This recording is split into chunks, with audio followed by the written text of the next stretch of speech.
Hi friends, அஸ்ஸலாமு அலைக்கும். Welcome to as Tamil. நான் உங்கள் சாய் ராஷிக். எல்லாரும் எப்படி இருக்கீங்க? இன்றைக்கி நம்ம ரொம்ப சூப்பரான ஒரு மீன் குழம்பு செய்ய போகிறோம். நிறைய பேருக்கு எப்படி தான் வச்சாலும் மீன் குழம்பு சரியாக வர மாட்டேங்குதுன்னு சொல்லி கவலைப்பட்டுட்டு இருப்பீங்க. இந்த மெத்தடில் வச்சு பாருங்கள், ரொம்ப சூப்பராக இருக்கும். ரொம்பவே ஈஸியான மெத்தடும் கூட. எப்படி செய்கிறதுன்னு பார்க்கலாம் வாங்க. குழம்பு தாளிக்கிறதுக்கு முன்னாடி தேவையான பொருளெல்லாம் ரெடி பண்ணி வச்சிட்டோன்னா சட்டு புட்டுன்னு வேலையை முடிச்சுட்டு வந்துடலாம். ஸோ ஃபஸ்ட்டு தேவையானதெல்லாம் ரெடி பண்ணிக்கலாம். இப்போது குழம்புக்கு தேவையான அளவுக்கு புளியை ஊற போட்டுக்கிறேன். மீன் குழம்புக்கு புளிப்பு சுவை கொஞ்சம் கூட இருந்துச்சுன்னா நல்லாயிருக்கும்.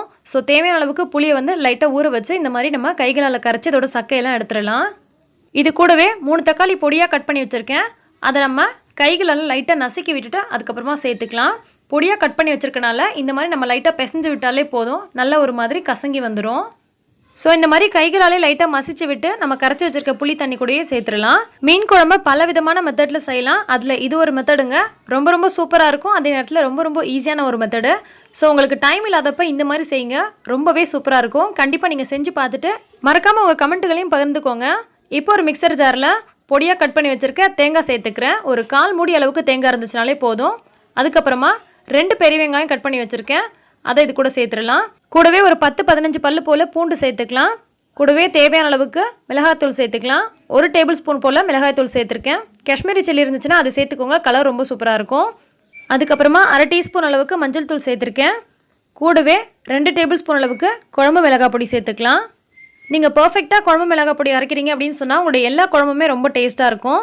நான் ஆல்ரெடியே குழம்பு மிளகாய் பொடி எப்படி அரைக்கிறதுன்ற வீடியோ போட்டிருக்கேன், நீங்கள் போய் பாருங்கள். இது கூடவே 1/2 டேபிள் ஸ்பூன் போல் மீன் குழம்பு மசாலா சேர்த்துக்கிறேன். இது எப்படி வீட்டிலே ரெடி பண்ணுறதுன்றது நான் உங்களுக்கு வரக்கூடிய வீடியோஸில் சொல்கிறேன்.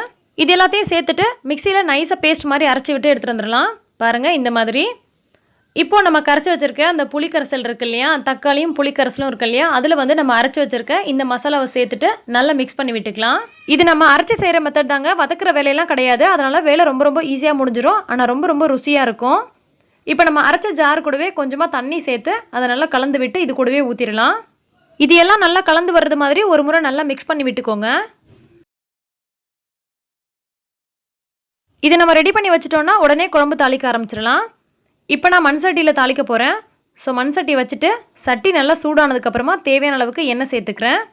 நல்லெண்ணெய் இருந்துச்சுன்னா அதில் தாளிச்சிக்கோங்க. நல்லெண்ணெயில் செஞ்சோன்னா ரொம்ப சூப்பராக இருக்கும். இப்போ எண்ணெய் நல்லா ஹீட் ஆகிடுச்சு.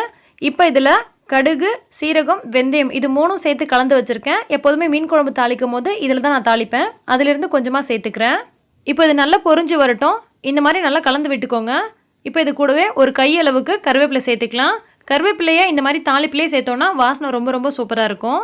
கூடவே ஒரு பெரிய வெங்காயம் கட் பண்ணி வச்சுருக்கேன், அதை சேர்த்துக்கிறேன். சின்ன வெங்காயம் சேர்த்திங்கன்னா ரொம்ப சூப்பராக இருக்கும். சின்ன வெங்காயம் சேர்க்குற மாதிரி இருந்தால் ஒரு 10 சின்ன வெங்காயம் சேர்த்துக்கோங்க, சரியாக இருக்கும். வெங்காயம் நிறம் மாதிரி நல்லா வதங்கி வரணுன்ற அவசியம் கிடையாதுங்க. ஓரளவுக்கு வதங்கி வந்தாலே போதும். பாருங்கள் இந்த மாதிரி வெங்காயம் வதங்கி லைட்டாக டிரான்ஸ்பரண்ட்டாக வரும். இந்த அளவுக்கு வந்தாலே போதும். இப்போ நம்ம எல்லாத்தையும் மொத்தமாக கரைச்சி வச்சுருக்கோம் இல்லையா, அந்த கரைசலை இதுக்குள்ளே ஊற்றிக்கலாம். உங்களுக்கு குழம்பு எந்த அளவுக்கு கெட்டியாக வேணுமோ அதை விட கொஞ்சம் கூடுதலாக தண்ணி ஊற்றி கரைச்சி இதுக்குள்ளே ஊற்றிக்கோங்க. அப்போ தான் ஒரு 15 நிமிஷம் போல் கொதித்து வந்ததுக்கப்புறமா நமக்கு குழம்பு சரியான பதத்துக்கு வரும். இப்போ தேவையான அளவுக்கு உப்பு சேர்த்துக்கலாம். முடிஞ்ச வரைக்கும் கல்லுப்பு பயன்படுத்துங்க, அதுதான் உடம்புக்கு நல்லது. கூடவே கொஞ்சமாக கருவேப்பிலை சேர்த்து இது எல்லாத்தையும் நல்லா மிக்ஸ் பண்ணி விட்டுறலாம். மண் சட்டியில் வச்சு பண்ணும்போது நமக்கு கொதி வரதுக்கு கொஞ்சம் லேட் ஆகும். ஸோ மூடி போட்டு விட்டுருங்க. மூடி போடும்போது கூட எங்கேயாவது லைட்டாக கேப் இருக்கிற மாதிரி பார்த்துக்கோங்க, இல்லைனா சில சட்டிகளில் ஒரு மாதிரி வழிஞ்சிடும். இப்போ பாருங்கள் குழம்பு நல்லா கொதி வர ஆரம்பிச்சிருக்கு. கொதி வர ஆரம்பித்ததுக்கப்புறமா ஒரு முறை நல்லா அடியோடு கலந்து விட்டுக்கோங்க. கலந்து விட்டுட்டு மறுபடியும் நம்ம மூடி போட்டு தான் கொதிக்க விட போகிறோம். அதுக்கப்புறமா மூடி போட்டு ஒரு 10லேருந்து 15 நிமிஷம் போல் நம்ம நல்லா கொதித்து சுண்ட விட போகிறோம். இதுக்கு இடையில் ஒரு 2-3 முறை கிளறி விட்டுக்கோங்க. 10 நிமிஷத்துக்கு மேலே குழம்பு நல்லா கொதிச்சு நமக்கு சரியான பக்குவத்துக்கு வந்திருக்குது. இந்த அளவுக்கு நமக்கு கெட்டி பதம் போதும் அப்படின்னு சொன்னால் இந்த சமயத்துலேயே நம்ம மீனை போட்டுட்டு சிம்மில் அடுப்பில் வச்சிடலாம். பொதுவாக மீன் குழம்பு வைக்கும் போது மீனோட மண்டை பகுதியை போட்டு வச்சோம் அப்படின்னு சொன்னால் குழம்பு ரொம்ப ருசியாக இருக்கும். நானும் எப்போதுமே மண்டை பகுதியும் வால் பகுதியும் சேர்த்து போட்டு தான் வைப்பேன். ரொம்பவே சூப்பராக இருக்கும். அதுலேயும் கொஞ்சம் பெரிய சைஸ் மீனில் இருக்கக்கூடிய மண்டையை போட்டு வச்சோன்னா ரொம்ப சூப்பராக இருக்கும். நான் இன்றைக்கி கொடுவா மீனோட மண்டையை சேர்த்து வைக்கிறேன். அதே மாதிரியே கூட கொஞ்சமாக மாங்காய் சேர்த்துக்கிறேன். மாங்காய் சேர்த்தோன்னு சொன்னால் மீன் குழம்போட டேஸ்ட்டு வேறு லெவலில் இருக்கும். ஸோ எப்போதுமே மீன் குழம்பு வைக்கும் போது 1 அல்லது 2 பீஸாவது மாங்காய் போட்டு வைங்க, ரொம்ப சூப்பராக இருக்கும்.